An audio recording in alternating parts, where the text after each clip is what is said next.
depending on where you're based. A very, very warm welcome to you all.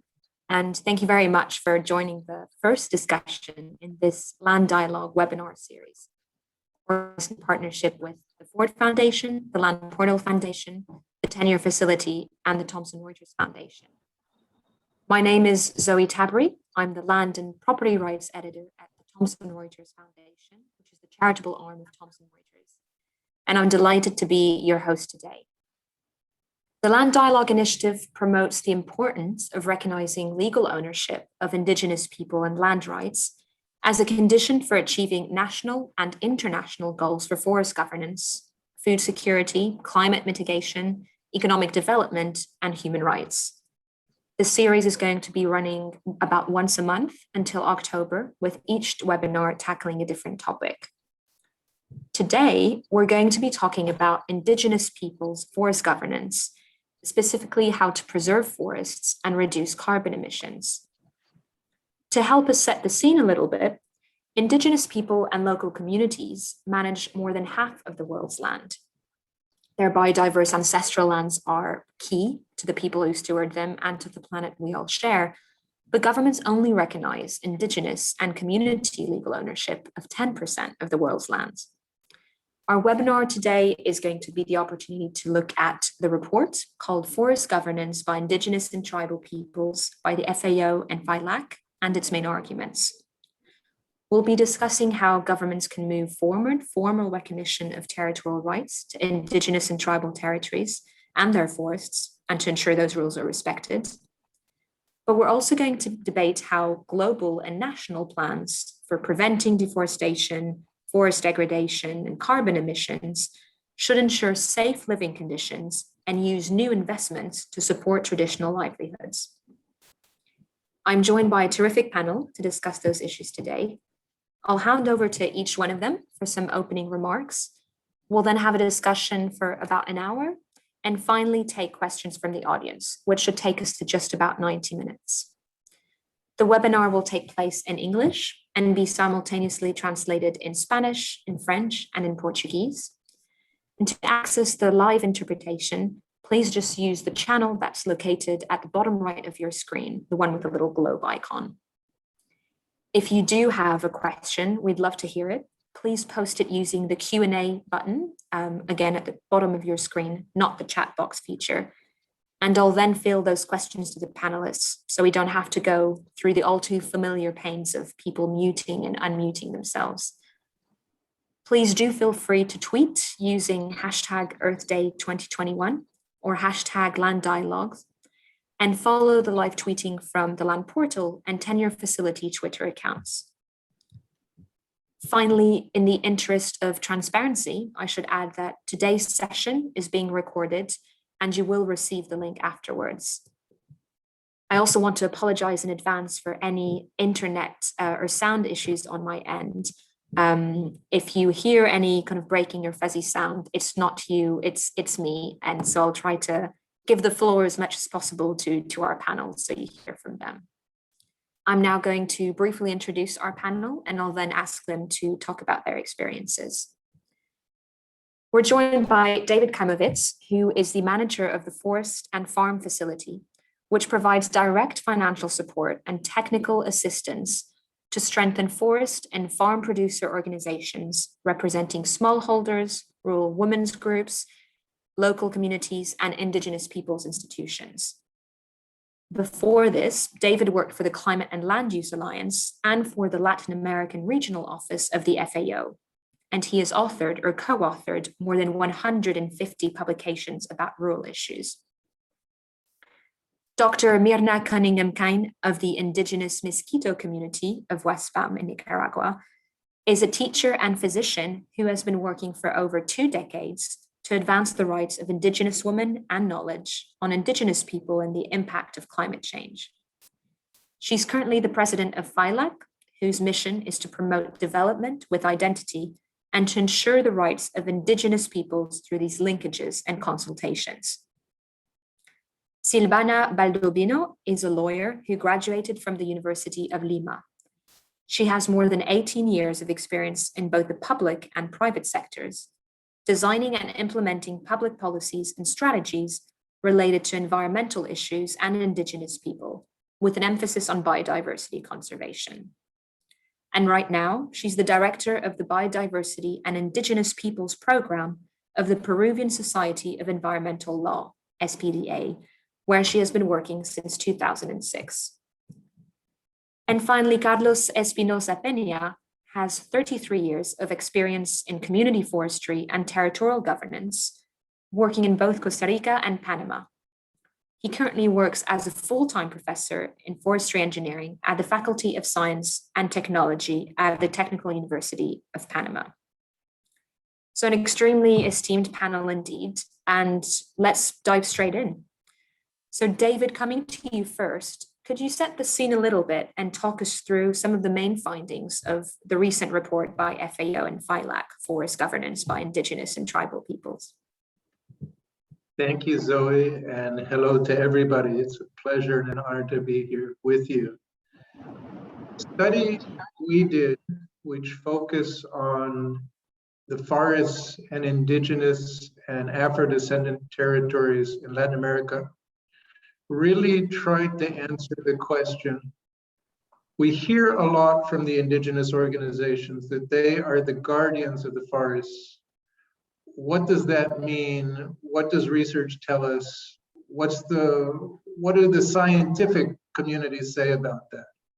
And we went and we looked at about 300 different studies on these territories, a lot of which came from the last couple of years, and a handful of things really jumped out at us. The first thing that jumps out is just the size of the forests in these territories. We're talking about an area as large as a good part of Western Europe. 2.5, 3 times the size of, more than 3 times the size of Bolivia. Very large areas with 14% of all of the carbon in all of the tropical forests of the world, with a large percentage of the biodiversity. So these forests are, I like to say, they're too big to fail. If we lose these forests, it could have disastrous consequences for the climate and biodiversity, for all of us, for everybody concerned. Second, we found that these forests have traditionally been much better conserved than the other forests of Latin America. While the rest of the large forests have been disappearing, up until very recently, these forests had remained largely intact, in part because, in fact, the Indigenous and Afro-descendant communities have been good stewards.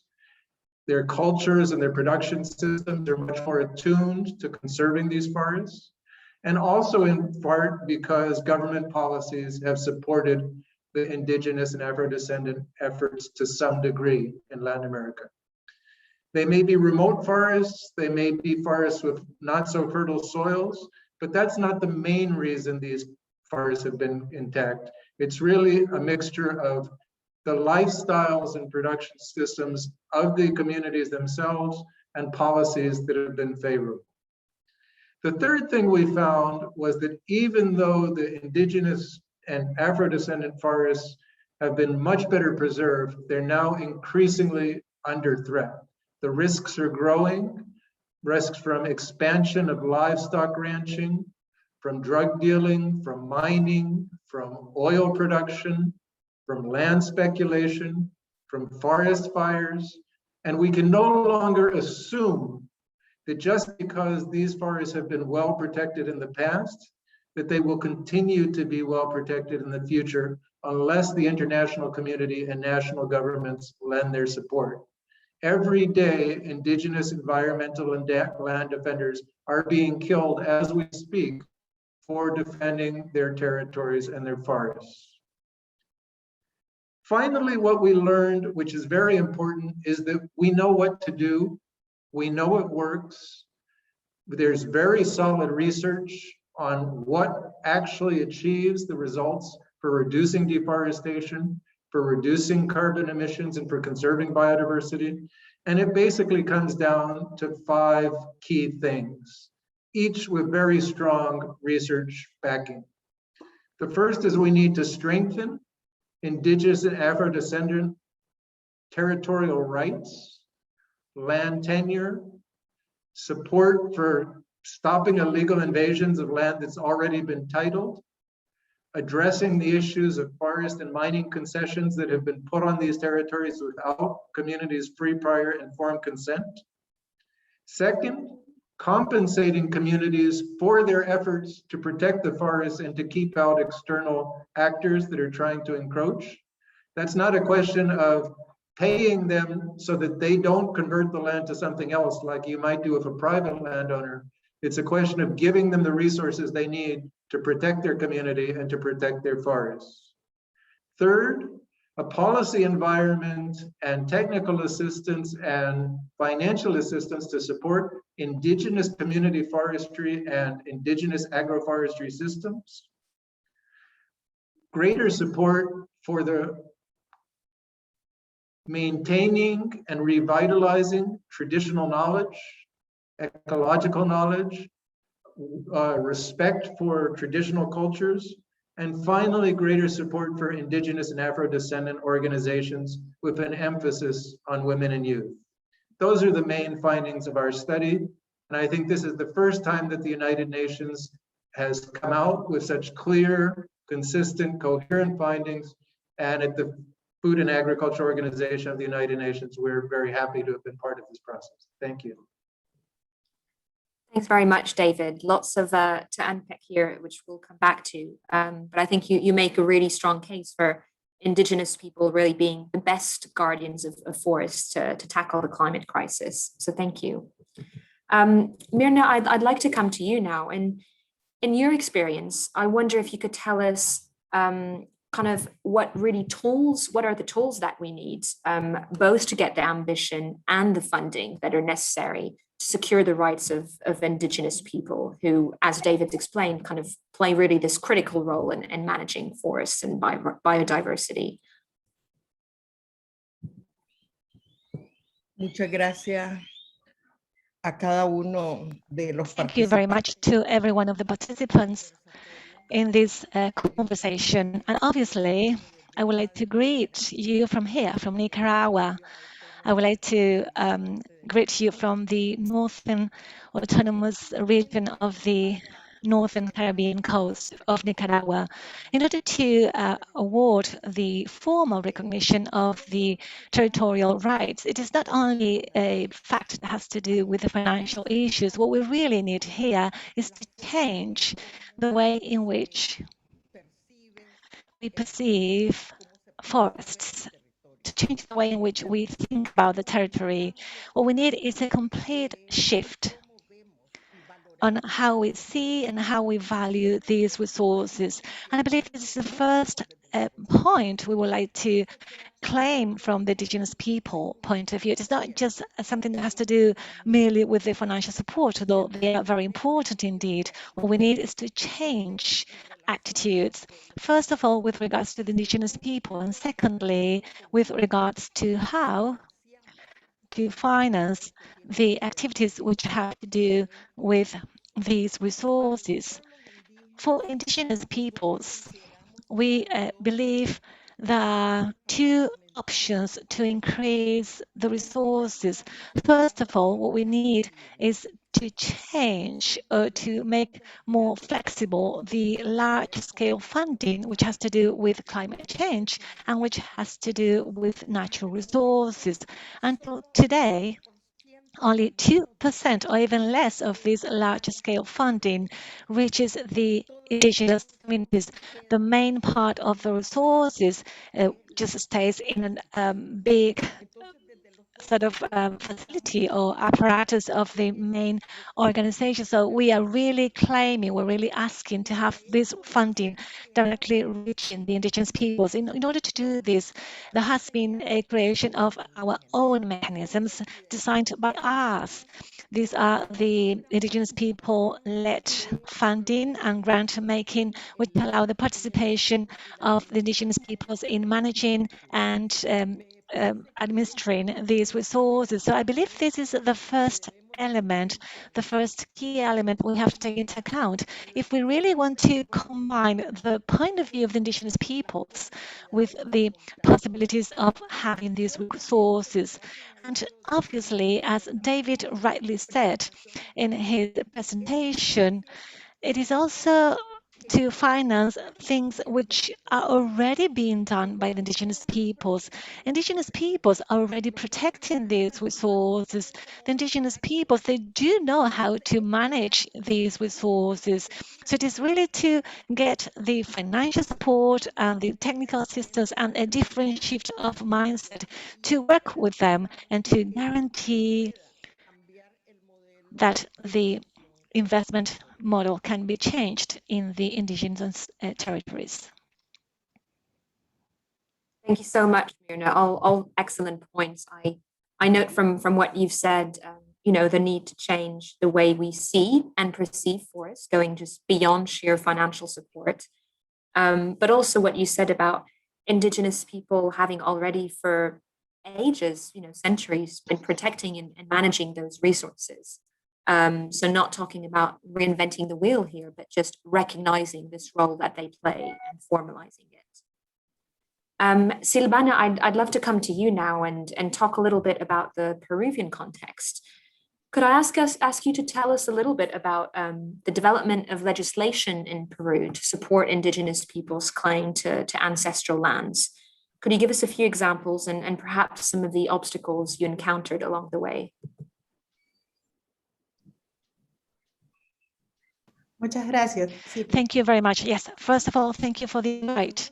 And secondly, I would like to thank FAO for keeping on giving us the evidence and the research of the vital role of the indigenous peoples. I think to have these will generate tools to keep on strengthening the institutionality of the indigenous peoples and its vital role in preserving forests. Before starting to the Peruvian context, I would like to thank the indigenous peoples for the important role they play and the great burden that society has placed on their hand.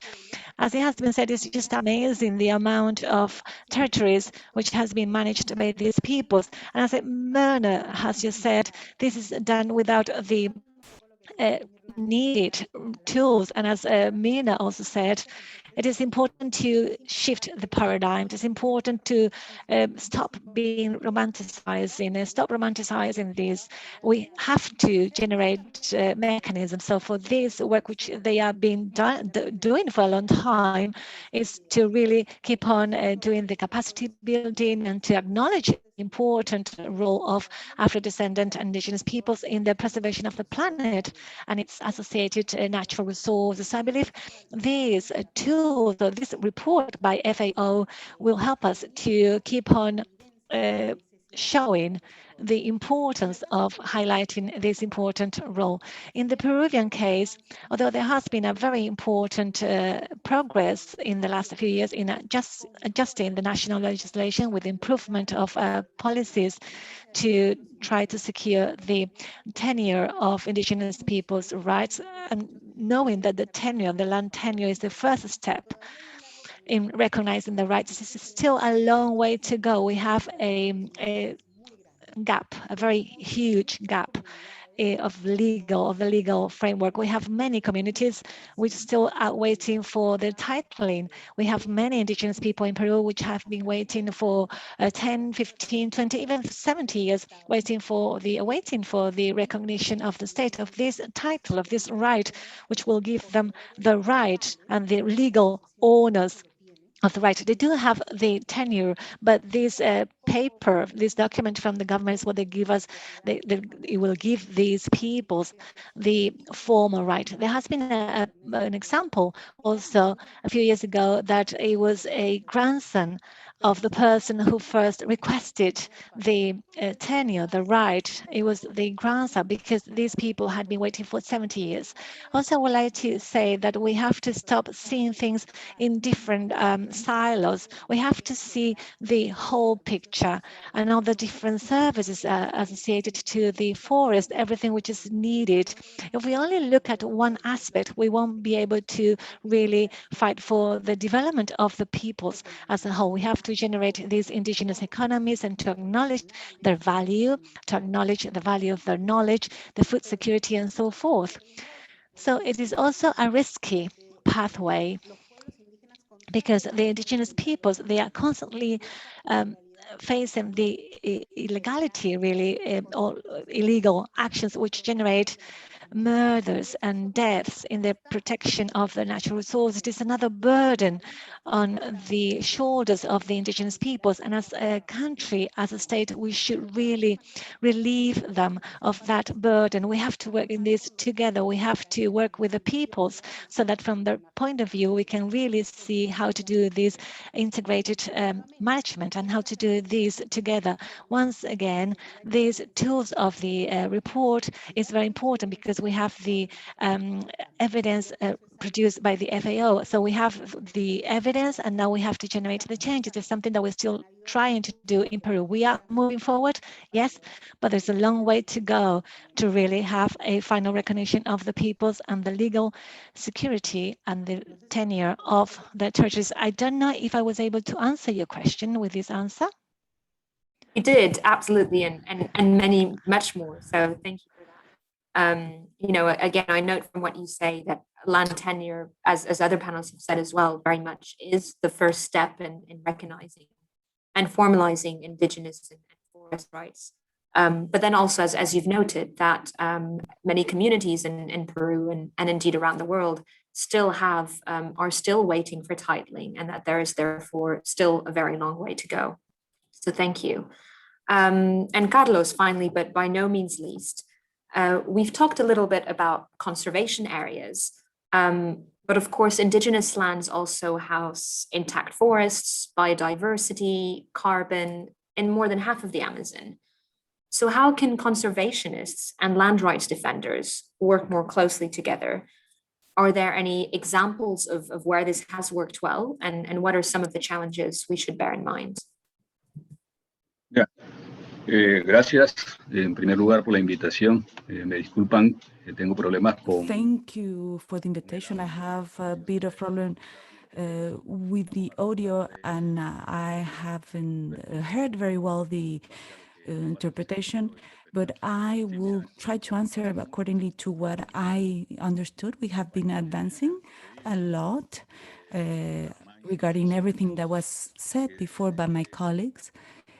But we, at the start of the century, we had the recognition of the indigenous territory, but we have more than 25 territories that have not been recognized, and we continue to tackle with the structures of these people so we can reach the recognition, the full recognition. So we can see that according to the conservation, we have lots of organizations that back up all the battles for the indigenous people, but we see that they are competing, and we have seen that the matter of the financing, so to the communities that are already working there, it's essential.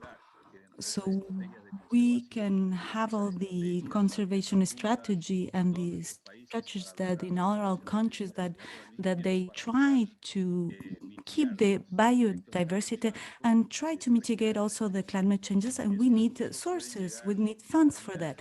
And they can reach them, and we can have them, so we can recognize that the whole system, including the organizations that work for the preservation and that are not from the indigenous people, we should recognize these capacities that are present in the indigenous territories.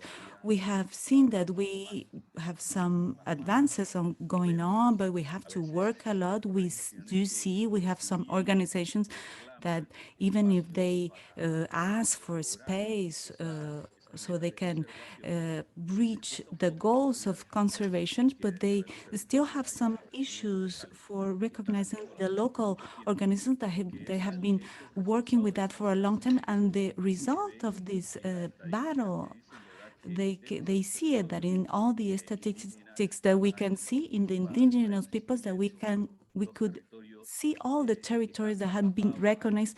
They even are overlapped in the territories. With the indigenous territories, we have less problems than in the regions that we don't have the presence of indigenous people. And that's the main challenge that we have for the future. How can our strategies on a local level or the national level, they could add up with the recognitions, and how can we help all the biodiversity and also for the climate change? Thank you. Thank you so much, Carlos. That was also fascinating, and really note the point that you make towards the end, that really you've encountered or seen far less issues in territories with indigenous people than in those that don't have indigenous people. So really a clear testament to their role here. I just want to encourage our audience as well, for those who may have joined since the start, that if you would like to ask a question, you'll get the opportunity to go through those later on in about 30 minutes or so. If for now you wouldn't mind posting them on the Q&A function at the bottom of your screen, we'll make sure we fill those. And for those of you also asking about interpretation, we have a little icon at the bottom right of your screen, which should be a globe, and should give you live translation into Spanish, Portuguese, or French. So that's available to you. David, I'd like to come back to some of the points you were making about the report. This, of course, being a landmark report and research in formally recognizing the role that Indigenous people play. I wonder, since the few weeks, I believe it's nearly a month or so that it has been published, what reaction have you seen from policymakers and activists alike? And do you think that the report and this growing body of research can provide an impetus for change and act as a tool for policymakers? The reaction has been really amazing and encouraging, actually. Just to give you one example, I was talking to somebody from the Ministry of Foreign Affairs in the Dutch government a couple of hours ago, who told me after they had seen the report, their first reaction was they should probably be investing more in these issues with Indigenous peoples in Latin America. The report got an immediate response from the presidency of COP26, saying that they were committed to these issues of Indigenous peoples' rights, and that Indigenous peoples would be well represented at the COP. We hope that is the case. It got a positive immediate response from the CBD Secretariat, and it's gotten a positive response from a number of ministers and ex-ministers. It's really pretty reassuring. I said recently, and maybe a little bit tongue-in-cheek, but the thing that was most surprising about the response to the report is that nobody was surprised by our findings. And 10 years ago, when you would say things like this, people would look at you like you were crazy, like you were romantic, like you just had these ideas about Indigenous cultures that clearly you had never gone to an Indigenous territory and never seen the reality. And there's just now so overwhelming evidence from studies on the ground, from studies from satellites, from studies done by so many different people, and from the testimonies of Indigenous villagers and Indigenous organizations and Afro-descendant villagers and organizations, that this is reality. This is science. It's not science fiction. It's not fantasy. And the response has been encouraging, but moving these big international bureaucracies, I can tell you from somebody from FAO, is not easy. Figuring out ways that these bureaucracies can interact with cultures that are totally different and probably much more advanced than bureaucratic culture is not easy. And so it will be a process, but again, these territories are too big to fail. This is life and death for the people in the territories and for their cultures, and it has so much importance for so many reasons that are not carbon and that are not biodiversity and that are not just water, but for people outside the territories, if this biodiversity and if this carbon and if this water gets lost, it will have major impacts on the world as we know it. And so these territories are too big, too significant to fail. Thank you, David. I hear you completely on, the challenges of interacting with the bureaucracy, but also making sure that the different bureaucracies are able to work together. And then, as you say, putting that in the context of what we're talking about here, which is not a nice to have, but a life or death situation, and territories which entire communities depend on for their living. Mirna, if I could come back to you now. I'm particularly interested in the role that traditional knowledge plays in all this, and particularly in the governance of forests. You've spoken before about the role of community knowledge in Indigenous-led grant making and finance. Could you tell us a little bit more about that, please?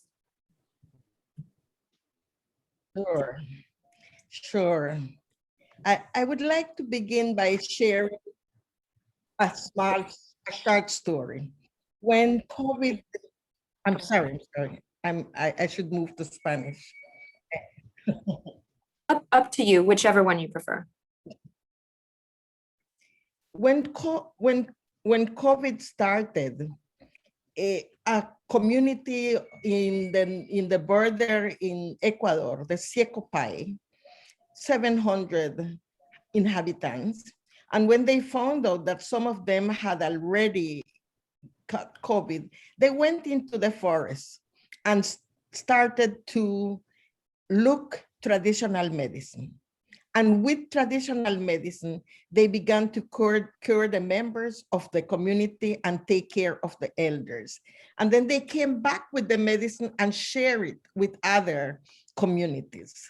The traditional knowledge is part of the life of the communities and the way in which they really produce, how they manage the forest, and how they take care of the members of the community. And this traditional knowledge is the one that provides them food. I have been reading, for example, of the case of the Ache in Paraguay, that 40 years ago were killed by the government to control their territories. And when you talk with the survivors, what they say is that they were giving them salt, sugar. They were killing them because they changed their diet. So traditional knowledge has to do with food, has to do with medicine, but it has to do with their spirits that protect their forests and their waters. In my region, where we recently had 2 hurricanes, when you talk with the people in the community, they say, we have hurricanes because our forest was destroyed and the spirits are mad with us, the spirits that protect. So all of the traditional knowledge is based on the worldview of Indigenous peoples. And this worldview is organized through the internal regulation of the community. That internal regulation defines where you plant, the sacred site, where you protect the river, where you can do agriculture. And this regulation is the one that defines the way in which a community is governed. So the governance system defines and protects and ensure that those regulations are respected by men, by women. It defines the role of each member of the community, and it defines the model of development, what we would call model of development from outside of the community.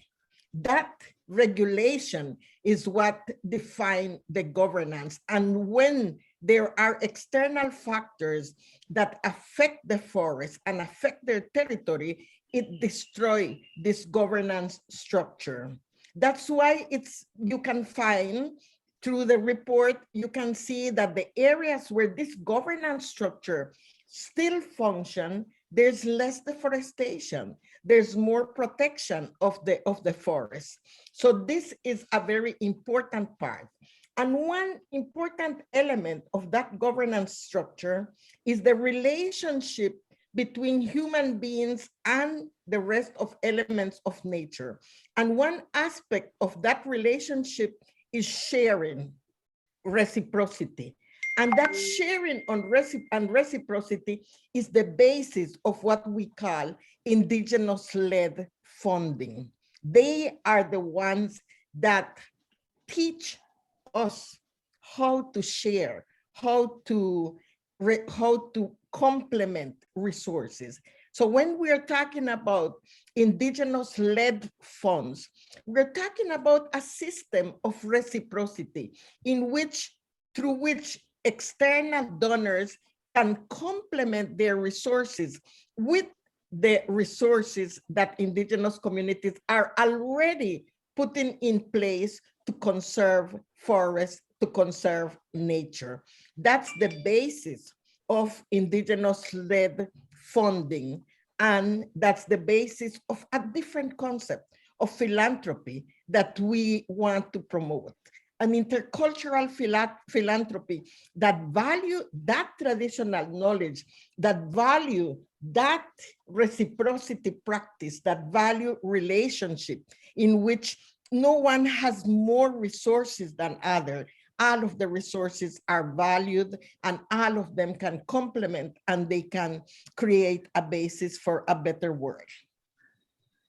Thank you, Mirna. That's so interesting, actually, what you say on, and I think we'll come back to this, but that model of reciprocity and Indigenous-led funding, where resources are shared, and it strikes me that this is the kind of system that the rest of the world would have much to learn from, not just in terms of forest governance, but how to apply that to dealing with multiple crises.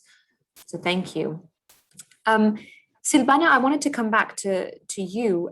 You've talked a little bit about the kind of Peruvian experience, but what do you feel is the missing link here? What tools or policies or norms do you think, whether in Peru or globally, were missing to enhance really the conservation and forest protection that Indigenous communities already do much of the time?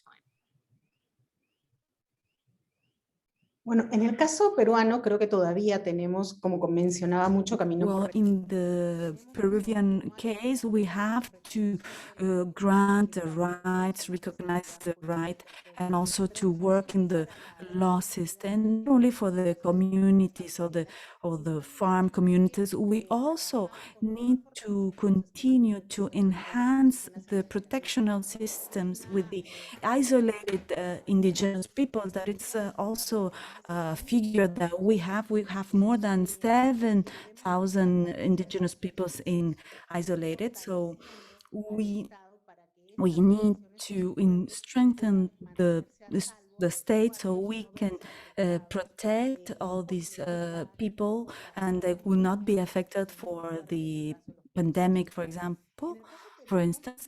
And in the Peruvian case, we have seen before explaining what we would need on legally basis.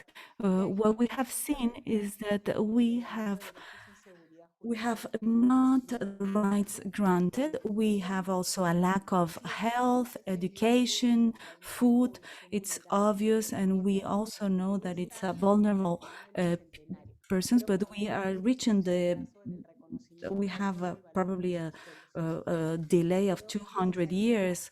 So we need to take measures into action that we can englobe all these actions. Mirna was talking about interculturality, but we need to assume the role and we have to become a country that has interculture, because we need to have then equal conditions. If we continue to just grant rights without having all these protection mechanisms, we will not have a solution. That's the first stage, but the gaps and the needs and poverty or the abandonment, we still have it present. So what we need to reduce the gap, or at least to continue working on it, so we can also protect or give the tenure and recognize the indigenous people. and also to recognize the indigenous reserves. And we need to continue protecting the ones that we already have.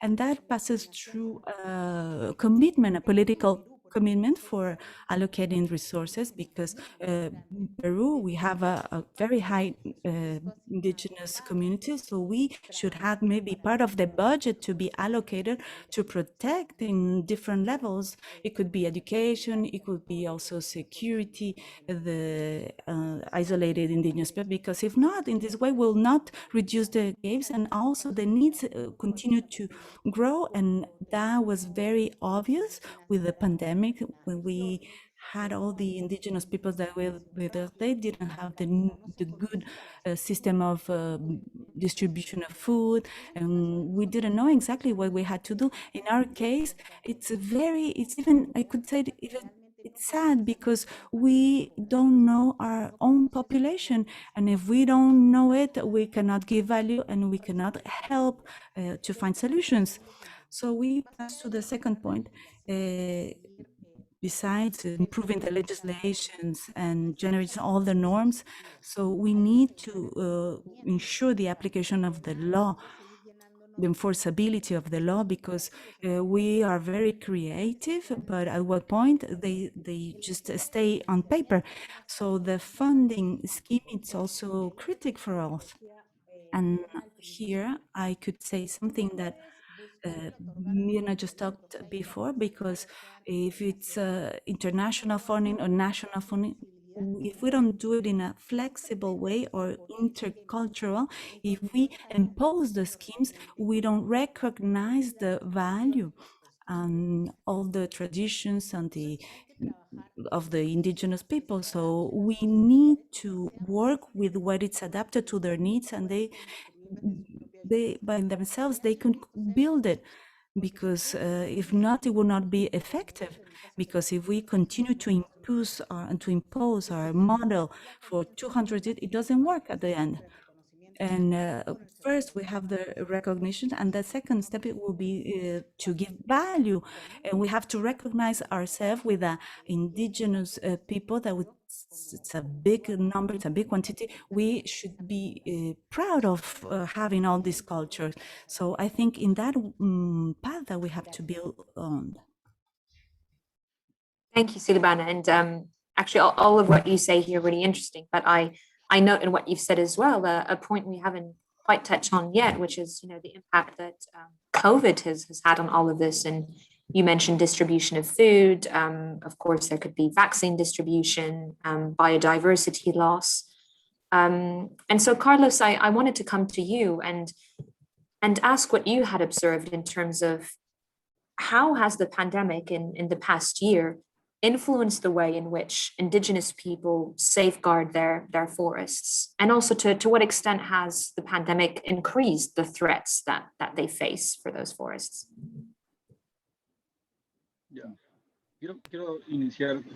First of all, I would like to mention something of what Silvana has just said with regards to Peru, because it is basically what we have here in Panama is the same kind of issues. Just to give you an example of this lack of value, of real value given to our indigenous peoples, Panama has a budget, an annual budget which exceeds $20 billion. However, we have a development plan for the 7 indigenous peoples, which represent 12% of the population in the National Land Use Development Plan, only has $88 million. So it is a huge gap, isn't it? The difference of budget allocation, it really clearly tells us that it is not an equitative treatment to the part of the population that should be allocated the same kind of budget as the rest of the population.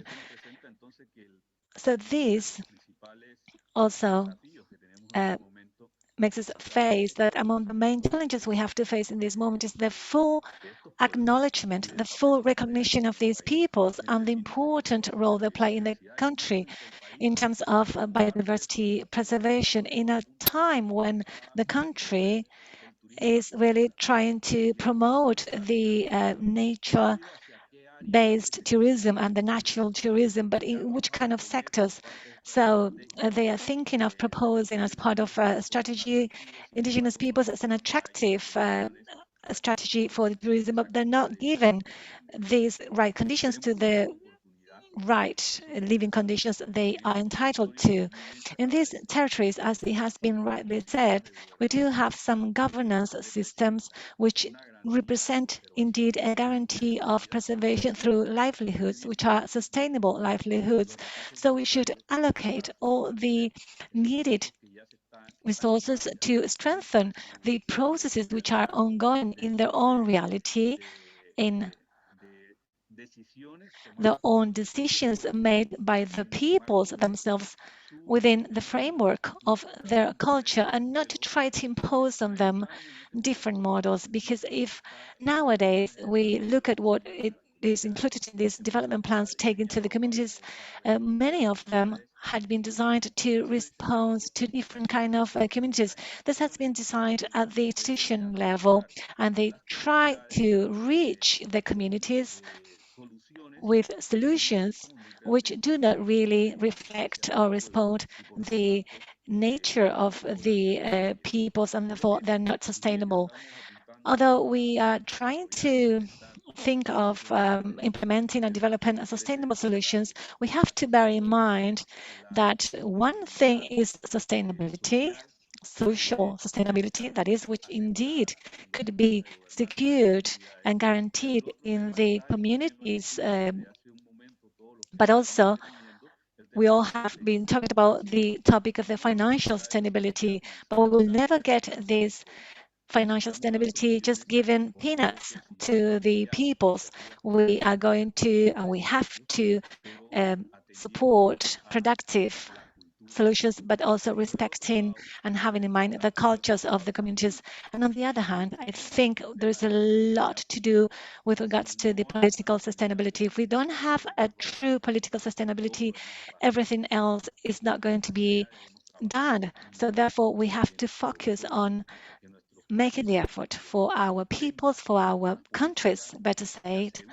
We'll have some policies which will really secure the sustainability demanded by these territories as a payment, really, as a compensation to what they had been doing for so many years for the rest of the populations that inhabit our nations. Thank you, Carlos. It's quite telling what you say in terms of, the share of the overall budget in Panama that was allocated to Indigenous people and forest governance, and the real gap in that. And also the point you make about not trying to impose different models or models that aren't fit for purpose on Indigenous communities. I have perhaps one final question for you, David, before I might start taking some questions from the audience early, as I see we have dozens of those. David, going back to the impact of the pandemic in the past year, I wonder if that's something you've observed, whether for this specific report or in your work or research more broadly, just the extent to which threats against Indigenous people and forests have increased during the past year as governments roll back environmental and social safeguards in the name of boosting economic growth. Is this something you have captured or looked into at all? The first thing to say is that there's been a process of government rollback in Latin America that certainly starts before the pandemic, depending on the countries. Some countries 10 years ago, some countries 5 years ago, where we're seeing things in many countries go in the wrong direction, in part because of economic difficulties, in part because of political changes. With the pandemic, things have gotten a lot worse, and they've gotten a lot worse for at least 3 or 4 different reasons. The direct impact of the pandemic on the Indigenous population and Afro-descendant population in general, but particularly on the elders. And of course, the elders are key for traditional knowledge, are key in terms of maintaining the relationships with the past and traditional cultures. So that's been a very big blow against many different peoples and many communities.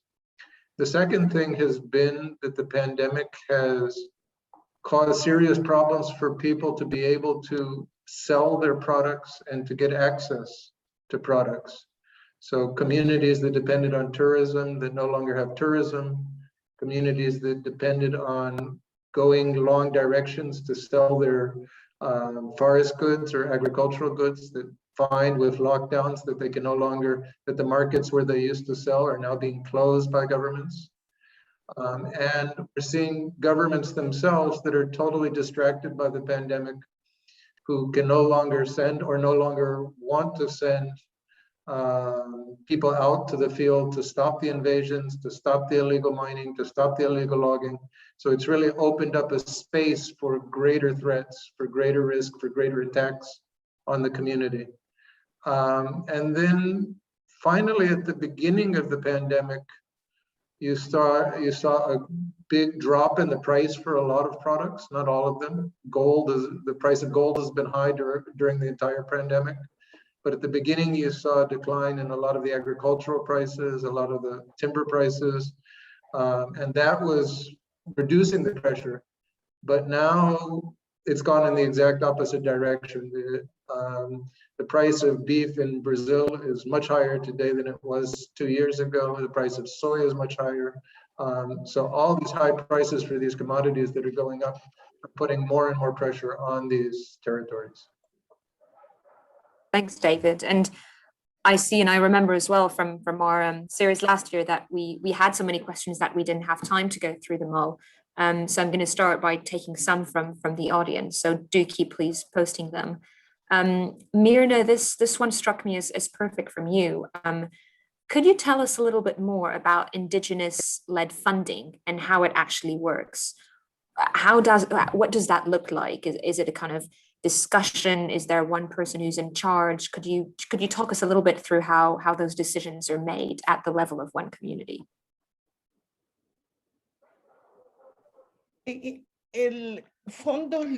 So the indigenous led funding, these are funding which, first of all, they have a collective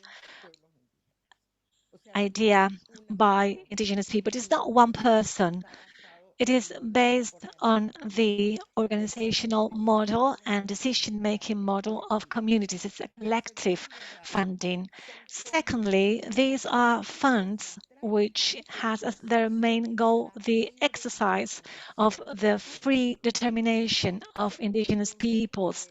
Therefore, their aim is to contribute to support initiatives which has to do precisely with this development model, which is the development model which is inherent to the indigenous people and respect the free, previous, informed consentment, which is a practice and a right that indigenous people had been promoting. So in our experience, we have different models of indigenous-led fundings. For example, we have the tenure facility, which has a mandate, and the mandate is to contribute to strengthen or to secure the title and the governance of the indigenous territories. And it has a combined, a mixed mechanism. It has part of the board is made up of indigenous people, and then other part of the board is made up of experts working with indigenous peoples because they have an intercultural approach. We also have the example of the fund which is being managed by FAO and also by David. It's another fund which also is looking to combine this view of the indigenous peoples with a view of entities like FAO, for example.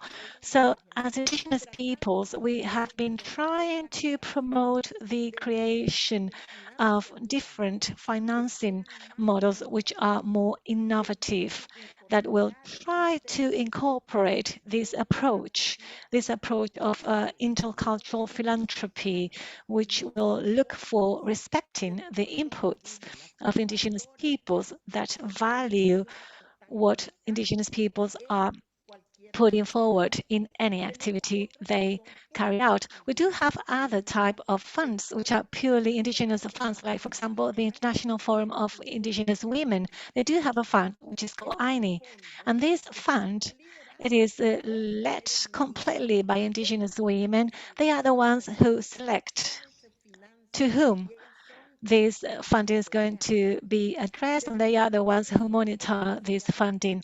We have another one, for example, which is called Pawanka Fund, which is led by indigenous people from the 7 regions of the world, and it includes local initiatives and projects in the 7 regions of the world. What I want to make clear here is that if we want to have a flexible type of funding for the indigenous peoples, if we indeed want this funding to reach the indigenous peoples, what we have to change is the financial model, and this has to include a participation of the indigenous peoples in the way decisions are made and in the way the management of these resources is done, and there should be a follow-up process, a follow-up to the indigenous organizations so they can also manage the resources, and we have more and more resources reaching to the indigenous peoples.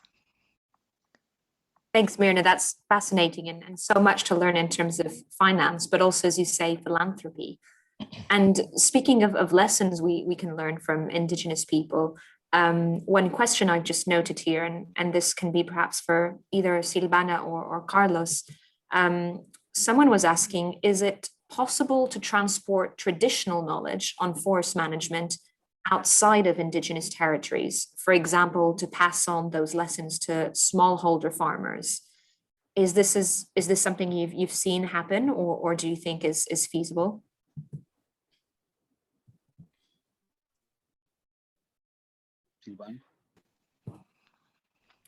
Whichever one of you would like to go first. Bueno, si usted se Okay, so I will start then. Okay, so I understand what you're saying. It is sort of just to transfer the traditional knowledge on forest management to different kind of farms. I think as an experience, it would be very interesting indeed.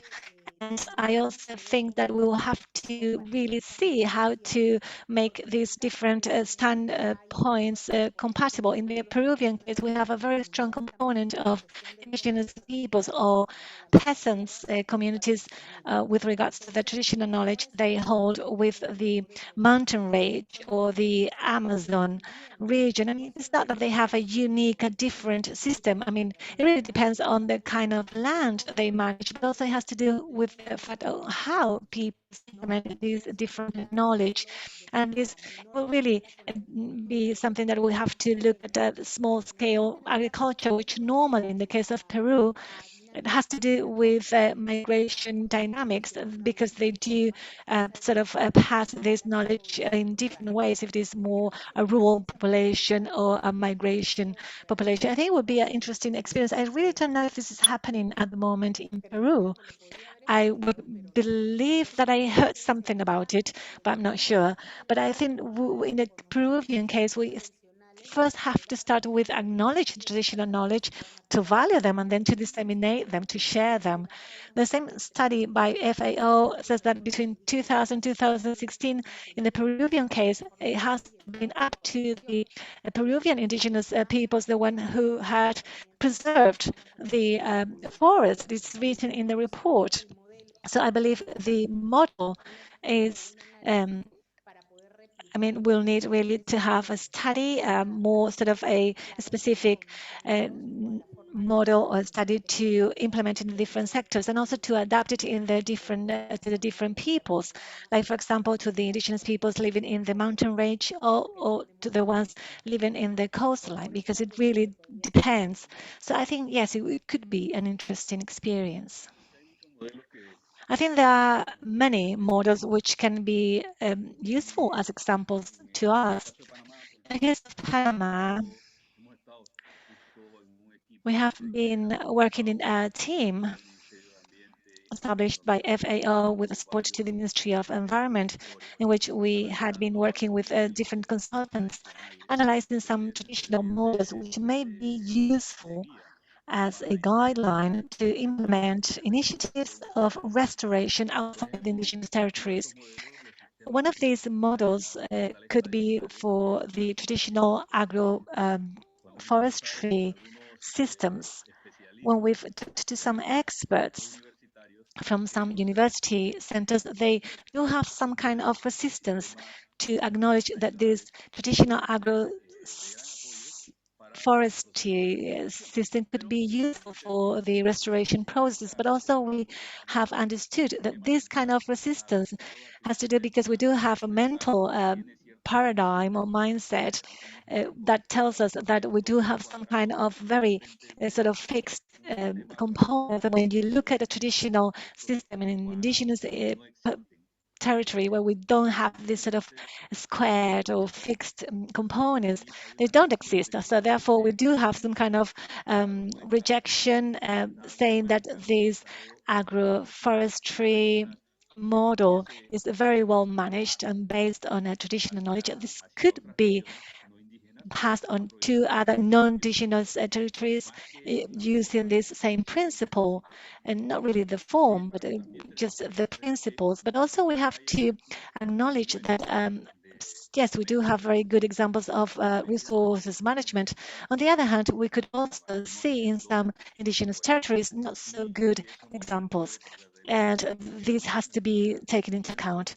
And to some extent, I would say that a traditional model, like the use of some fiber, for example, to produce baskets, which was something traditional in the Panama indigenous peoples, it has received the influence of the market force, which had put pressure for higher productivity, which has led communities to overexploit this resource with some issues with the species that naturally were used as a source of raw material for these communities. And there are some communities which are now facing the shortage of the fiber to produce the baskets. And when they do, and they run some cost studies, it is not very good because the raw material now is very far away, because the palm trees had been put down because of the pressure imposed by the market, which kept on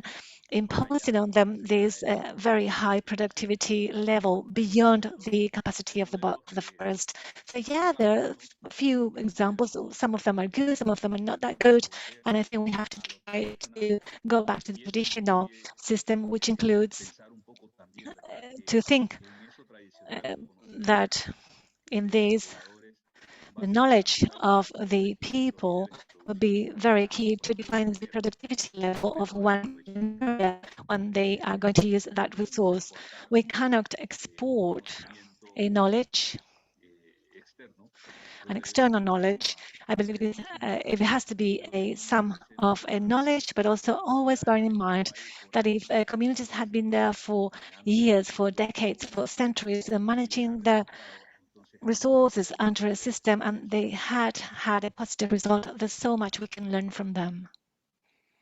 Thanks, Carlos. That's fascinating and a real good example of, as you say, the power of just decades and decades of tradition and how nothing can really replace that. We're getting quite a few questions on the research. So David, I'm going to put one to you. This one is asking whether FAO is going to carry out similar reviews of the situation of indigenous people and their forests and territories in Africa and Asia. And with your past experience, whether you could perhaps summarize or anticipate any regional differences. Actually, we just had a discussion yesterday morning about whether we would do that in Africa and Asia. I don't know the answer. We haven't really decided. But in terms of what you could anticipate, I think there's a couple things to say. The first thing is that one of the reasons that there are so many studies in Latin America and so few studies in Africa and Asia, which would make it much harder to do something like this, is because in the past, Latin American governments have had a number of relatively progressive policies compared to the other regions. There are more titled indigenous territories and Afro-descendant territories in Latin America than in Africa or in Asia. There's more experience with payment for environmental services to communities in Latin America than there are in the other regions. There's more experience with government support for commercial indigenous community forestry in Latin America. So if you don't try the policies, it's very hard to say whether they work. And many African and Asian countries have never tried them.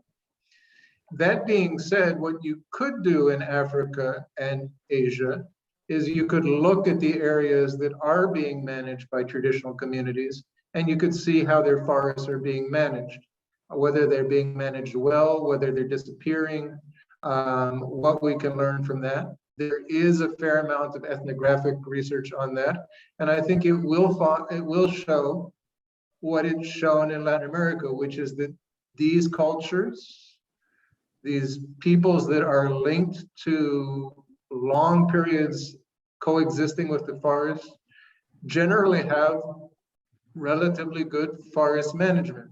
But that starts to break down when the threats increase from external areas, when they increase from various different outside forces, and it becomes more and more important for governments to step in. I mean, if we think of someplace like Papua, West Papua in Indonesia, the people of West Papua have been conserving their forests for millennia. And you can go and you can see those forests and you can see they're there and you can see that people have been conserving them. You wouldn't need all of these policies and all of these laws and all of this titling and all of these payment for environmental services if it weren't for the fact these external threats are now growing heavily. And so you do need institutional support, you need laws, you need protections that you didn't need historically. And just to finish, one last thing that I've seen in a lot of the questions that people are asking is, well, how do you make this happen? Politically, how does this work? And I would say if we look at how it worked historically in Latin America, because Latin America did advance much quicker than the other regions. On the one hand, you had broad movements for democracy. And people understood as part of the movement for democracy, that pluricultural, plurinational societies are part of democracy. So the Brazilian constitution, the Bolivian constitution, so many of the new constitutions that came with democratic reforms in Latin America have these sort of progressive policies. And some of it came from international support. But I think going forward, really the political momentum for this, a very important piece of it, and that's why we've emphasized it in our report, is that when other groups in society realize that their water, that their climate, that their well-being, that their biodiversity depends fundamentally on these forests being intact, and that in fact, there are guardians out there of these forests who know what they're doing and can do a good job, that creates the basis for a negotiation that could be quite favorable to Indigenous peoples and Afro-descendant communities. Thanks, David. That's a really good point and reminds me of what Mirna was saying on needing to change, and the other panelists needing to change fundamentally, not just kind of funding to Indigenous people, but how we think and see forests. Mirna, actually, let me just say one last thing on that, because as people know, we are starting to see today the beginning of Joe Biden's leadership summit on climate with all of the world leaders. The fact that there are 6 Indigenous representatives out of 120 or so people there, that wouldn't have been the case 10 years ago. And that shows an increasing worldwide recognition of who are in fact the guardians of these forests. Thank you. And as you say, well, a really opportune moment. And I think this discussion couldn't be more timely on Earth Day. Mirna, coming to you, this was one question that was addressed to you from the audience, which was asking, how can we avoid that funds sent to Indigenous people end up being used or appropriated by Indigenous leaders? It seems to me from what you were saying that the collective structure and management would avoid this, but I wondered if you had any thoughts. El estudio del Well, cual se the study that we talked about has its fifth recommendation, that it's the enhancing of the indigenous organizations, and the enhancing of these organizations, the base organizations, with participation of women and the youth. So essentially, all funding should allocate resources to support the capacity building of indigenous people, in the same way as the allocation is done for our own NGO, so it work in a good manner. So defended that we should have some resources so the organization of the community should work well. So this organization is based on reciprocity and collectivity, but it's always exposed to lots of threats. It's exposed, for instance, to impositions from corruption practices from a company that might want to install a mining company, and they try to buy the indigenous leadership, for example. In some other countries, we have even the governments, the governmental structure that will divide the community. So the history of dividing the indigenous people, it's so long during the all colonization period. So we would say that any funding, they should have some allocation to support the strengthening of the organization. It should have also resources to capacity building of these indigenous people, for maybe literacy, financial literacy, for example, or they can develop their capacity so they can be, they can negotiate and they can dialogue. We have several sectors that we need to strengthen, to enhance in the indigenous people. The only way so we can avoid that they will only reach leadership, we need to improve and enhance all the model of organization, and there has to be a commitment for all type of funding. Thank you, Mirna. That all excellent points. We were talking about kind of governments rolling back environmental safeguards and just the cost of inaction. Silvana, one question we have for you from the audience is, why is the Peruvian government taking so long to recognize the territories and the rights of indigenous communities? Do you see any motives behind this, be it economic development or other? Why is it taking so long? Yo creo que esto pasa por Well, I do believe because it's a political will, because during several years we made all the indigenous peoples that were made invisible in Australia. We didn't have the will to recognize the rights, and it passes through the recognition of the report, the FAO report. It's also the location is where we have the richness of mineral resources, natural resources. We have the forest and all sort of natural resources. So the visions of the different governments, they were based of an extraction and not of a collective conservation. That's what we have been working on. But for several years, we had the divorce between indigenous peoples and conservations. We thought that if we implement several measurements in the territory was through the state models, and the people that were there, they were not recognized.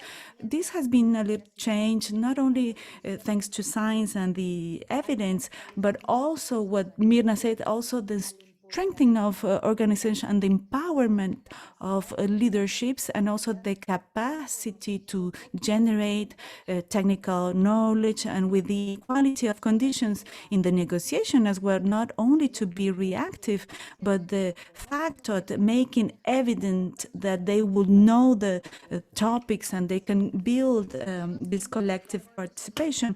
And there has been that during years we have been highlighting the needs and indigenous movement that will be more compromised and strong, and they will talking loudly so they can have even better knowledge of what they actually need. So when we have seen this evidence, it has been impossible for the state of not recognizing the necessity and the urgency of the rights. And that's why it took a long time. But we still have a long way to go, but we began to do it, and I could say that in the last years we have been doing that, and we have also the several players that will be reivindicating, and they will also ask for this recognition. So I do believe that we had a political process of recognition and strengthening, that it has to continue and it has to grow, so we can build this inclusive country. That's what all Peruvian people want. Thanks, Silvana. One question actually I wanted to put to you, Carlos. I think this would, apply, well, really globally, but curious in the Panama context. The question from the audience was, what proportion of Indigenous peoples' rights are permanent versus what are temporary rights that might have to be renewed periodically, for example? Can we take the assumption that long-term security is guaranteed for the vast majority of these indigenous people? Panamá se ha ido avanzando poco a poco, creo que. Well, this has advanced or progressed in these last 10 years. The recognition is to reach the tenure of each one of the territories that were out of our states or regions. The political distribution, we have provinces or states, and the indigenous territories, we call them comarcas, or states or regions, but they don't have the same level. So we have some regions from the 6 that we have, they have the same status as it was a state or a province, but we have some others that are not on the same status, that they are inside the state, so they are part of the state. It has a different administrative distribution. So I do believe that has to be changed, and the territories, they should have the same status of the states, so they can be strengthened the moment that they have to negotiate budget and also the attention of their needs. Some years ago, we had a sub-directorate in the ministry, and the idea is to have a ministry by itself. And also this year, the government, in the Ministry of Environment, we had a department that works with the indigenous issues. So when we go to the environmental meetings, where we have some topics related to indigenous peoples, we have one director that has to protect, that has to survey, because they have to guarantee their rights. So also they must have the capacity, so they can self-determine what they have to do in their territories or not. And this is very positive. Moreover, we still have a need that the structure of all the territories, as our colleagues just said, that they have to be in an equal base, and they should have the same conditions as other institutions of the state, because, as I said, some of the territories, they have the same status of the provinces, but they don't have the same budget allocations. So they can work, or they can administrate their own needs. And in that way, we cannot work. But if you have the status and you don't have the resources, so you cannot work well. So we still have a lot to do. And in this exact moment, we are in a process in Panama in which we are asking And we're claiming also the need that we have to go to a constitution process, because our constitution, it's from 1970, and we had so many amendments, but we still have the essence of the constitution, that it has a military basis. It was elaborated by a military government.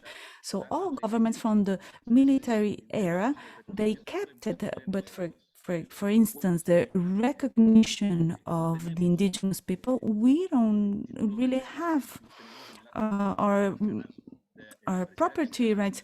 The channel, it's more important than attending all the needs of the indigenous people.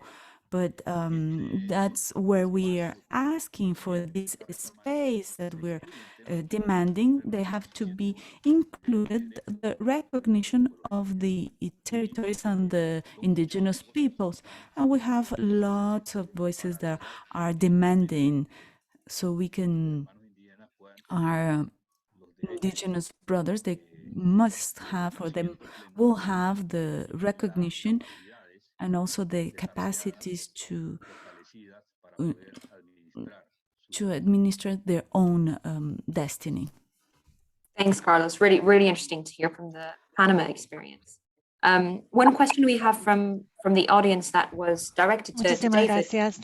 but I think applies really to anyone here, is that how can we use the findings of the study that David presented, to put pressure on Brazil's president, Jair Bolsonaro, who is doing the complete opposite of what we're advocating here in terms of indigenous rights.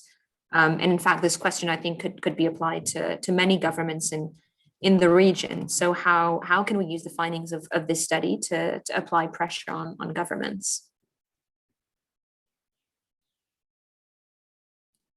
I'll let somebody else to answer that question.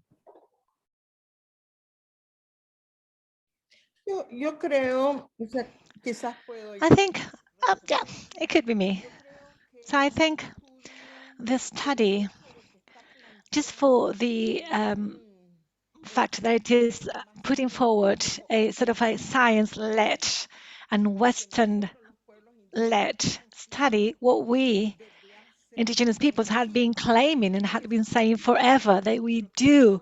Yes, we do take good care of the forest. We are the guardians of the forest. We have traditional knowledge, but that is the FAO saying the same. So now we have more tools for the indigenous leadership to put pressure and to show these evidences among the different sectors in the countries, because we have to understand that in the different governments, not everyone think the same. In the governments, within the governments, we have to identify the opportunities and the windows which are more open to listen to what we have to say as indigenous peoples. And we have to get closer to these opportunities, to these open doors and windows, to try to put pressure from inside. So, for example, the brothers and sisters from Brazil, in the middle of COVID, they had been able to achieve some legal victories. They had been able to have the right to healthcare acknowledged because they went straight to the Supreme Court of the country. So it is a tool they can use in these moments. And the study, basically what it does is to generate arguments, to generate ideas, and also to open up a door to establish partnerships with FAO, with FILAC, and with other institutions that now, with this study, they have more and more tools to put pressure on the rights of the people, of the indigenous peoples. But we also have to see the relationship between international pressure and what we can do at the national level. It is a very important year for the indigenous peoples, for us to be able to put pressure from the international level. And for example, David was just saying about the indigenous presence in this meeting of by Biden, by President Biden. We have brothers from the Amazon region, and obviously the international interest on the Amazon forest can also be a good thing, and it could also be useful as an entry port to put pressure on the Brazilian government. Thank you, Mirna. That's an excellent point. Silvana, Carlos, David, would any of you care to elaborate? And again, not just looking specifically at the Brazilian government, but how we can use this research to put pressure really on action and change, specifically from governments. Well, one thing I will say, because I think it's important, is that one of the excuses for not supporting these territories in recent years has been that they weren't threatened, which may sound funny, but you read a lot of the research from 10 or 15 years ago, and what it said was, we don't need to title these lands, we don't need to provide compensation for these areas. It doesn't make sense to invest in these forests because these forests aren't under threat anyway. What our study shows is that these forests weren't under threat before, but they are today. And so if they don't invest in them, then they will start losing these forests much quicker than they're realizing it. And that could be a major problem that they haven't anticipated. So I think that does raise the level of concern and the urgency for decision makers that perhaps they didn't have before. That's a really interesting point, David, just the sheer urgency of the situation now, beyond any kind of cynical or financial imperative. Silvana, Carlos, just wanted to give either of you the opportunity for any final comments, either on this, the question of how to apply pressure on governments, as we'll be wrapping up in just a moment.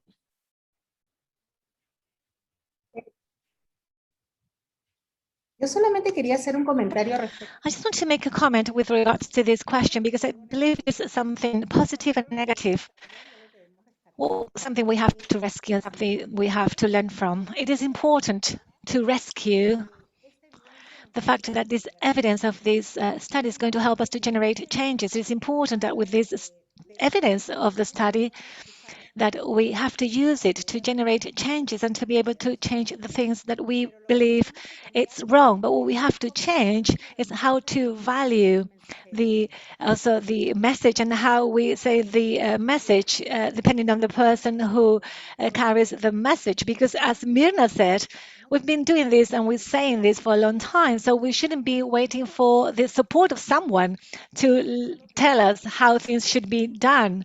So in many countries where we have this very strong indigenous population, is something that we've known for a long time. Obviously, it's going to help us. It gives us this science-led or science-based evidence, but also we have to keep on respecting and value what our indigenous peoples have told us all this time. It's not to wait for what other peoples are going to tell us, but we have to acknowledge this, what we have already here. That's what we are talking about when we said that we have to take things in a different way. But anyhow, everything is a positive addition. With that, we will start to produce changes to strengthen not only the rights of the indigenous peoples, but also the important role they play in the conservation, the preservation of the forest at the world level. Thank you so much. And Carlos, just very briefly, if you had any final thoughts. Yeah. Sí, yo creo que el documento. Yes.